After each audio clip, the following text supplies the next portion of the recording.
حضرت علی رضی اللہ تعالی عنہ گھر میں داخل ہوئے. صبح کا وقت ہے. حضرت علی رضی اللہ تعالی عنہ گھر میں داخل ہوتے ہیں. حضرت علی جب گھر میں داخل ہوتے ہیں تو عجیب و غریب حالت دیکھتے ہیں کہ فاطمہ رو رہی ہے. اب صبح کا وقت ہے, فاطمہ رو رہی, آنکھوں سے آنسو جاری ہے, اور حضرت علی دیکھتے ہیں کہ فاطمہ چکی پیسنے کے لیے تیار ہے, اور قریب میں پانی گرم ہو رہا ہے, اور قریب میں کپڑے رکھے ہیں جس کو دھونا ہے. اب حضرت علی حیران ہو جاتے ہیں کہ میں تو روزانہ صبح گھر میں آتا ہوں, لیکن کبھی میں نے یہ تو نہیں دیکھا کہ میری بیوی فاطمہ رو رہی ہو اور پانی گرم ہو رہا ہو, کہیں کپڑے دھلنے کی تیاری ہو رہی ہو, کہیں چکی پیسنے کی تیاری ہو رہی ہو. بس حضرت علی رضی اللہ تعالی عنہ گھبرا جاتے اور اپنی بیوی فاطمہ سے پوچھتے ہیں کہ آخر یہ کیا معاملہ ہے, یہ صبح صبح فجر کے وقت کیا عالم ہے کہ تم رو رہی ہو اور یہ ساری چیزیں تیار ہو رہی ہیں. روایت کے اندر ہے حضرت فاطمہ کوئی جواب نہیں دیتی. حضرت علی جیسے جیسے سوال کرتے فاطمہ کا رونا اور زیادہ ہو جاتا. حضرت علی بہت سوال کرتے اور فاطمہ دھاڑے مار کر روتی ہے. آخر میں حضرت علی کہتے ہیں کہ تجھے خدا کا واسطہ ہے, مجھے بتا دے تو کیوں رو رہی ہے, اور صبح میں یہ کیا حال ہے کہ پانی گرم ہوتا ہے, کہیں کپڑے دھلے جا رہے ہیں, کہیں کچھ تیاری ہو رہی, آخر کیا معاملہ ہے. بس حضرت فاطمہ رونے لگتی اور رو کر کہتی ہے کہ میں آپ سے کیا بتاؤں, رات کو میں نے خواب دیکھا. حضرت فاطمہ فرماتی ہے کہ رات کو میں نے خواب دیکھا, خواب میں میں نے میرے آقا سرکار دو عالم صلی اللہ علیہ وسلم کو دیکھا, خواب میں میں نے میرے والد نبی کو دیکھا کہ وہ کسی چیز کو تلاش کر رہے, وہ کسی چیز کو ڈھونڈ رہے ہیں. فاطمہ فرماتی ہے کہ میں نے خواب میں میرے والد سے پوچھا کہ اے میرے ابا جان, اے میرے نبی, تم کون سی چیز تلاش کرتے ہو, تم کس کو ڈھونڈتے ہو؟ تو میرے نبی, میرے ابا نے کہا کہ فاطمہ بیٹی میں تجھے ہی تلاش کر رہا ہوں, بیٹی میں تجھے ہی تلاش کرتا ہوں, میں تجھے ہی ڈھونڈ رہا ہوں. روایت کے اندر ہے کہ حضرت فاطمہ رضی اللہ تعالی عنہ یہ خواب بتاتی ہے اور اس کے بعد اپنے شوہر علی سے کہتی ہے کہ علی آج میرا یہ آخری دن ہے, میرے نبی نے, میرے والد نے مجھے بتا دیا, اب کچھ ہی دیر میں اپنے خدا کو پیاری ہونے والی ہوں, یہ میرا آخری وقت ہے. حضرت علی رضی اللہ تعالی عنہ دھاڑے مار کر روتے ہیں. روایت کے اندر ہے کہ حضرت علی پوچھتے ہیں کہ اے فاطمہ, ابھی تیرے والد کو انتقال ہوئے 6 مہینے بھی نہیں گزرے, ابھی ان کا غم ہمارے سینوں کے اندر ہے, تیرا انتقال ہو جائے گا, ہم غم کو کیسے برداشت کریں گے؟ فاطمہ جواب دیتی ہے کہ علی اپنے شوہر سے کہتی ہے کہ جس طرح میرے ابا کی وفات پر تم نے صبر کیا تھا, میری وفات پر بھی تم صبر کر لینا. میری ماں بہنیں, اصل بات مجھے یہ بتانی ہے کہ حضرت فاطمہ رضی اللہ تعالی عنہا کی طبیعت خراب سے خراب ہونے لگتی ہے, بخار چڑھنے لگتا ہے. حضرت فاطمہ چکی پیس رہی ہے, حضرت علی ان کے ہاتھوں کو پکڑ لیتے ہیں اور کہتے ہیں کہ اب یہ بس کرو, آج تمہارا آخری دن ہے, تم ہمیں چھوڑ کر جانے والی ہو, یہ چکی کو پیسنا, یہ کپڑے دھونا, یہ پانی کو گرم کرنا, یہ سب تکلیف کیوں اٹھا رہی ہو؟ فاطمہ رو کر کہنے لگتی ہے, فاطمہ رو کر کہنے لگتی ہے کہ مجھے تمہارا بھی حق ادا کرنا ہے اور مجھے میرے بیٹے حسن اور حسین کا بھی حق ادا کرنا ہے. میں دنیا سے چلی جاؤں گی, میں چاہتی ہوں کہ چکی پیس کر جاؤں, کپڑے دھل کر جاؤں, اپنے بچوں کو نہلا کر جاؤں, تاکہ میرے انتقال کے بعد تمہیں کسی کے سامنے ہاتھ پھیلانا نہ پڑے, تاکہ تمہیں کسی کے سامنے ہاتھ پھیلانا نہ پڑے. روایت کے اندر ہے کہ حضرت علی ان کو سمجھا کر کھڑا کرتے ہیں, ابھی ان کو کھڑا کرتے حضرت علی رو رہے, فاطمہ رو رہی, اتنے میں وہ پیارے بچے حسن اور حسین گھر کے اندر داخل ہوتے ہیں. میرے بھائیو سوچو اس ماں کے دل کے اوپر کیا گزرتی ہوگی جو اپنے بچوں کو حسن اور حسین کو آخری مرتبہ دیکھتی ہے. حضرت فاطمہ دونوں بچوں کو اپنے سینے سے لگا لیتی ہے, حضرت علی رو رہے, فاطمہ روتی. ان کا رونا دیکھ کر وہ 2 معصوم بچوں کو رونا آ جاتا. وہ 2 معصوم بچے جب روتے ہیں اور اپنی ماں سے پوچھتے ہیں کہ ماں تو کیوں روتی ہے, اپنے باپ سے پوچھتے ہیں کہ ابا جان تم کیوں روتے ہو, علی کوئی جواب نہیں دیتے, فاطمہ کوئی جواب نہیں دیتی. فاطمہ صرف بچوں سے اشارہ کرتی ہے کہ تم میرے والد کی قبر کے اوپر چلے جاؤ, تم میرے نبی کی قبر پر چلے جاؤ. تاریخ میں یہ بات لکھی ہے کہ حسن اور حسین دونوں معصوم بچے ہیں, دونوں لاڈلے بچے ہیں, نبی کی قبر کے اوپر جاتے ہیں. ابھی قبر کے اوپر کھڑے ہوتے ہیں کہ اندر سے آواز آتی ہے, حضرت محمد رسول اللہ صلی اللہ علیہ وسلم کی آواز آتی ہے کہ اے میرے نواسے, تم اپنی ماں کے پاس چلے جاؤ, میرے پاس تو تم بعد میں بھی آ سکتے ہو, لیکن آج آخری دن ہے, اس دن کے بعد تمہیں اپنی ماں کا چہرہ نظر نہیں آئے گا. میرے بھائیو سوچو ان بچوں کے اوپر کیا گزرتی. وہ بچے روتے پیٹتے گھر میں آتے دیکھتے ہیں کہ ماں بھی رو رہی, باپ بھی رو رہا. یہ دونوں بچے آ کر رونے لگتے, اپنی ماں کے گلے لگ جاتے. روایت کے اندر ہے کہ فاطمہ کا بخار اور بڑھتا ہے. شام کا وقت ہوتا ہے. اب حضرت فاطمہ کو یقین ہو جاتا کہ اب میرا انتقال ہوگا, اب میرا آخری وقت آ گیا. میری ماں بہنیں کان کھول کر سنے. حضرت فاطمہ اپنے شوہر کو قریب میں بٹھا دیتی ہے. حضرت فاطمہ علی رضی اللہ تعالی عنہ کو قریب میں بٹھاتی ہے اور حضرت فاطمہ کہتی ہے, اپنے شوہر سے کہتی ہے کہ میں 3 بات تمہارے سامنے رکھتی ہوں. میری ماں بہنیں اس بات کو سنیں اور سوچیں کہ ہم اپنی زندگی کو کیسے بدلیں. وہ فاطمہ رضی اللہ تعالی عنہا جو اللہ کے رسول کی لاڈلی تھی, وہ فاطمہ رضی اللہ تعالی عنہا جو اس امت کے واسطے اپنے پیٹ پر پتھر باندھتی تھی, وہ فاطمہ رضی اللہ تعالی عنہا پیشانی پر ہمارے نبی نے بوسا دیا, وہ فاطمہ رضی اللہ تعالی عنہا جن کے بارے میں ہمارے نبی نے کہا سیدۃ نساء اہل الجنہ فاطمہ رضی اللہ تعالی عنہا کہ جنت میں عورتوں کی اگر سردارن بنے گی تو حضرت فاطمہ رضی اللہ تعالی عنہا بنے گی. وہ فاطمہ رضی اللہ تعالی عنہا کا آخری وقت ہے, پیشانی کے اوپر پسینہ ہے, اپنے بستر پر لیٹی ہوئی ہے اور بخار بڑے زوروں کے اوپر ہے. اپنے شوہر کو قریب بٹھاتی ہے اور پہلا جملہ کہتی ہے, حضرت علی سے کہتی ہے, ان کے شوہر ہے قریب میں, معصوم بچے بیٹھے رو رہے, کبھی اپنی ماں کا منہ دیکھتے ہیں, کبھی اپنے باپ کا منہ دیکھتے ہیں. حضرت فاطمہ اپنے شوہر سے کہتی ہے کہ علی معلوم نہیں تمہارے نکاح میں آنے کے بعد میری طرف سے تم کو کتنی تکلیف پہنچی ہوگی.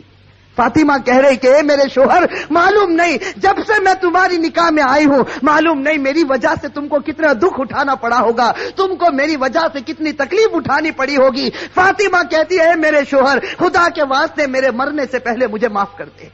اپنے شوہر سے کہتی ہے کہ میرے مرنے سے پہلے مجھے معاف کر دے تاکہ قیامت کے میدان میں مجھے میرے نبی کے سامنے ذلیل نہ ہونا پڑے, مجھے میرے والد کے سامنے رسوا نہ ہونا پڑے. اے میرے شوہر میں نے تیرے حق میں کوتاہی کی, میں نے تیرے حق میں غلطی کی, میری طرف سے تجھے دکھ پہنچا ہے, اے میرے شوہر مجھے معاف کر دے. روایت میں ہے کہ علی دھاڑے مار کر رونے لگتے, فاطمہ کے سر پر ہاتھ پھیرتے اور کہنے لگتے فاطمہ تو غم مت کر, آج فکر میں کرتا ہوں کہ تو نبی کی بیٹی تھی لیکن میں تیرا حق ادا نہ کر سکا, تو نبی کی بیٹی تھی میں تیرا حق ادا نہ کر سکا. اور اس کے بعد علی ایک لمبی سانس لے کر رو کر کہتے ہیں کہ فاطمہ مجھے معلوم ہے جب سے تو میرے گھر پر آئی ہے تجھے 2 وقت کی روٹی کبھی نصیب نہیں ہوئی ہے.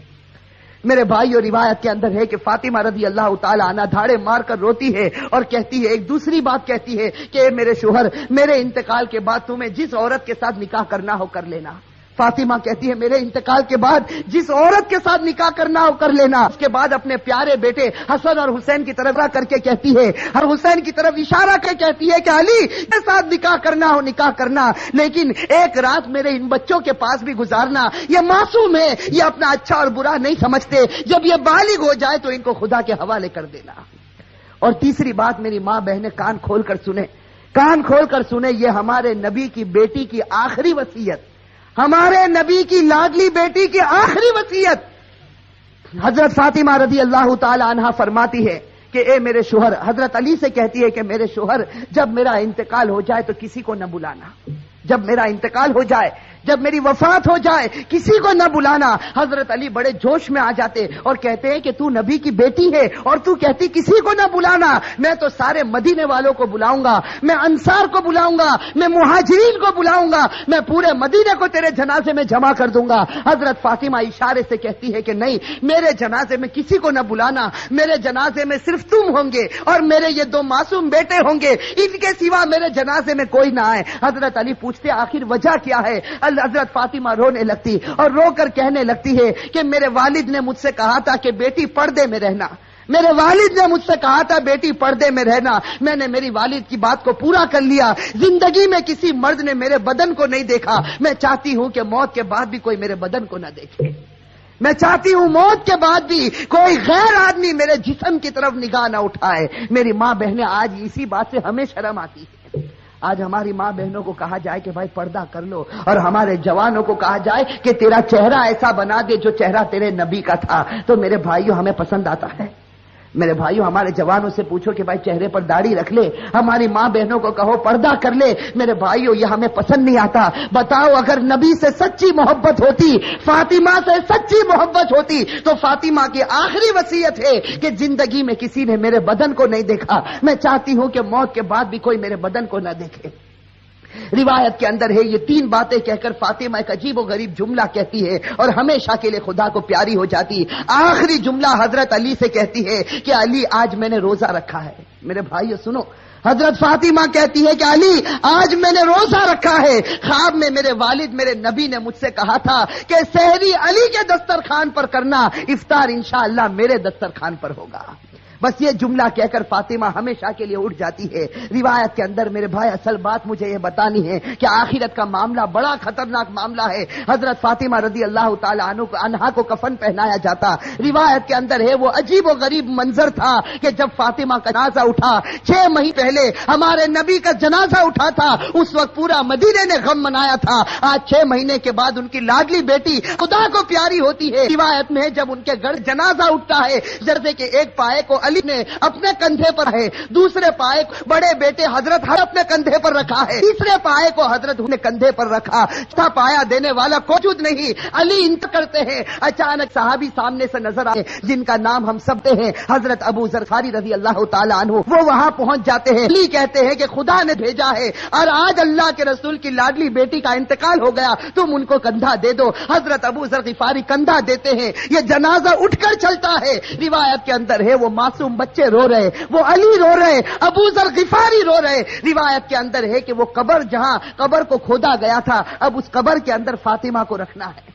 میری ماں بہنیں کان کھول کر سنیں، جب اس قبر کے اندر فاطمہ کو رکھنا ہوتا ہے، حسن اور حسین جو معصوم بچے اپنی ماں کو جب قبر میں رکھنے جاتے ہیں تو بے چین ہو کر تڑپنے لگتے ہیں جیسے کوئی مچھلی بغیر پانی کے تڑپتی ہے۔ حضرت علی کی آنکھوں سے آنسو جاری ہے، داڑھی مبارک تر ہو گئی ہے، کپڑا مبارک تر ہو چکا، حضرت علی رو رہے، وہ معصوم بچے روتے۔ ان کا رونا دیکھ کر حضرت ابو ذر غفاری رضی اللہ تعالی عنہ کے اندر ایک حالت پیدا ہو جاتی۔ حضرت ابو ذر غفاری برداشت نہیں کر سکتے اس منظر کو۔ حضرت ابو ذر غفاری جب حضرت فاطمہ کے جنازے کو رکھنے جاتے ہیں تو قبر کے ساتھ میں بات کرنا شروع کرتے۔ ابو ذر غفاری اس قبر سے کہتے ہیں یا قبر، حضرت ابو ذر غفاری اس قبر سے کہتے ہیں یا قبر اتدری من التی جئنا بها الیک، یا قبر اتدری من التی جئنا بها الیک، هذه بنت رسول الله، هذه زوجة علی، هذه ام الحسنین۔ حضرت ابو ذر غفاری اس قبر سے کہتے ہیں کہ ایک قبر تجھے معلوم ہے ہم کس کا جنازہ لے کر آئے؟ اس لیے کہ حضرت ابو ذر غفاری سے برداشت نہیں ہوتا، وہ معصوم بچے روتے ہیں، وہ علی جیسا بہادر آج اپنی آنکھوں سے آنسو بہاتا ہے، تو حضرت ابو ذر غفاری اس قبر سے کہتے ہیں یا قبر، اے قبر تجھے معلوم ہے ہم کس کا جنازہ تیرے اندر رکھتے ہیں؟ یہ اس کا جنازہ ہے جس کو اللہ کے رسول کی بیٹی کہا جاتا، یہ اس کا جنازہ ہے جس کو علی کی بیوی کہا جاتا، یہ اس کا جنازہ ہے جس کو حسن اور حسین کی ماں کہا جاتا۔ روایت کے اندر ہے کہ ابو ذر غفاری جنازے کو رکھتے، یہ جملہ کہتے ہیں، قبر کے اندر سے آواز آتی، قبر کے اندر سے آواز آتی یا ابا ذر، اے ابو ذر، ھذا لیس بیت نسب ولا حسب، کہ ابو ذر یہاں خاندان مت گناؤ، یہاں خاندان اور رشتے مت گناؤ، یہاں تو یہ بتاؤ اچھے عمل کر کے کون آیا اور برے عمل کر کے کون آیا۔ میرے بھائیو یہ جو جملہ قبر کے اندر سے نکلا تھا یہ فاطمہ کے لیے نہیں نکلا تھا، یہ فاطمہ کے لیے نہیں نکلا تھا۔ حضرت فاطمہ بخشائی خدا کی بندی ہے، ہمارے نبی نے بشارت دی ہے کہ وہ جنتی ہے، لیکن یہ جملہ ہمارے لیے، ہماری ماں بہنوں کے لیے نکلا تھا کہ جب قبر کے سامنے تمہارا جنازہ آ گیا، اب یہ مت بتاؤ تمہارے پاس بنگلہ تھا یا گاڑی تھی، تم کون سے خاندان سے تعلق رکھتے تھے، تم کس زمین پر رہتے تھے، اب خدا کو کوئی پرواہ نہیں، اب تو یہ بتاؤ خدا کے رسول کو مان کر آئے ہو یا نافرمانی کر کے آئے ہو؟ اگر مان کر آئے ہو تو جنت کا باغ ہے، اور میرے بھائیوں نافرمانی کر کے آئے ہو تو اللہ حفاظت فرمائے، وہ جہنم کے گڑھوں میں سے ایک گڑھا ہے۔ میرے بھائیو اللہ ہم سب کی عذاب قبر سے اللہ ہم سب کی حفاظت فرمائے۔ میرے بھائیو آج سچی بات ہے، خاص کر کے میں اپنی ماں بہنوں سے کہتا، آج ہماری ماں بہنیں جب آپس میں جمع ہوتی ہے، دنیا کی باتیں ہوتی ہے، غیبت ہوتی ہے، چغلی ہوتی ہے، آپس کا حسد اور عداوت نکالی جاتی ہے، لیکن میرے بھائیو آج آخرت کے تذکرے ہم سے ختم ہو چکے ہیں، آج موت کے تذکرے ہم سے ختم ہو چکے۔ میں آپ سے پوچھتا ہوں کہ وہ حضرت عثمان غنی رضی اللہ تعالی عنہ جب غزوہ تبوک کا موقع ہوتا ہے، ہمارے نبی نبی فرماتے ہیں کہ عثمان تم کتنا مال لا سکتے ہو؟ حضرت عثمان اتنا مال لاتے کہ ہمارے نبی کو کہنا پڑتا عثمان بس کرو، تم نے خدا کے راستے میں بہت قربانی دے دی۔ اور پھر ہمارے نبی کہتے ہیں کہ عثمان کو قریب بلاتے اور کہتے ہیں کہ عثمان آج تم نے اتنا مال دیا خدا کے راستے میں کہ خدا تم سے اتنا خوش ہو گیا کہ اگر اب تم سے کوئی گناہ ہوگا تو خدا تمہاری پکڑ نہیں کرے گا۔ میرے بھائیوں کیسا سرٹیفکیٹ حضرت عثمان غنی رضی اللہ تعالی عنہ کو ملتا ہے، خلیفۃ المسلمین جو بنے۔ حضرت عثمان غنی رضی اللہ تعالی عنہ کو اللہ کے رسول کی طرف سے سرٹیفکیٹ ملا، عثمان اگر تیرے سے کوئی گناہ ہو جائے گا خدا تیری پکڑ کرے گا، تو نے اسلام واسطے بڑی بڑی قربانیاں دی۔ لیکن میرے بھائیوں ذرا حضرت عثمان کی تاریخ کو اٹھا کر دیکھیں، یہی حضرت عثمان جب مسلمانوں کے خلیفہ بنتے ہیں، روایت کے اندر ہے حضرت سعید ابن عامر رضی اللہ تعالی عنہ فرماتے ہیں کہ رات کا وقت ہوتا ہے، یہ امیر المؤمنین عثمان غنی رضی اللہ تعالی عنہ قبرستان چلے جاتے ہیں، رات کا وقت ہے، سناٹا ہے، حضرت عثمان غنی رضی اللہ تعالی عنہ قبرستان چلے جاتے اور روایت میں ہے کہ قبر کے پاس جا کر اتنا روتے تھے قبرستان میں جا کر حتی تبل لحیتہ، یہاں تک کہ ان کی داڑھی مبارک تر ہو جاتی تھی۔ اور لوگ پوچھتے تھے، لوگ آ کر عثمان سے پوچھتے تھے تذکر الجنت والنار فلا تبکی وتبکی من ھذا، کہ عثمان تم جنت کا تذکرہ کرتے ہو، تم جہنم کا تذکرہ کرتے ہو، لیکن اتنا نہیں روتے، کیا بات ہے کہ تم قبرستان میں جاتے ہو تو اتنا روتے ہو؟ اس وقت عثمان غنی رو کر جواب دیتے تھے کہ میں نے میرے نبی کو یہ کہتے ہو سنا، ان القبر لمنزل من منازل الاخرہ فان نجا منه فما بعده اثر منه وان لم ينج منه فما بعده اشد منه۔ حضرت عثمان کہتے تھے کہ میں نے میرے نبی کو یہ کہتے ہوئے سنا ہے قبر آخرت کی منزلوں میں سب سے پہلی منزل ہے۔ میری ماں بہنیں، میرے بھائیوں، اس کو سوچو، قبر کی منزل آخرت کی منزلوں میں سب سے پہلی منزل ہے۔ عثمان غنی نے نبی کا فرمان سنا دیا، جو اس منزل میں کامیاب ہو گیا وہ سب منزلوں میں کامیاب ہو گیا، اور اللہ نہ کرے میرے بھائیوں، اللہ نہ کرے جو اس منزل میں پکڑا گیا وہ سب منزلوں میں پکڑاتا جائے گا۔ میرے بھائیو، اللہ ہم سب کی حفاظت فرمائے۔ میرے بھائیو سوچو، ایک دن ہمیں بھی مرنا ہے، ہمیں خدا کے پاس جانا ہے۔ میں میرے جوانوں سے کہتا ہوں کہ ایک ارادہ کرو، دیکھو ایک پکا سچا ارادہ کرو کہ اللہ ہم سب کو گناہوں سے بچا دے۔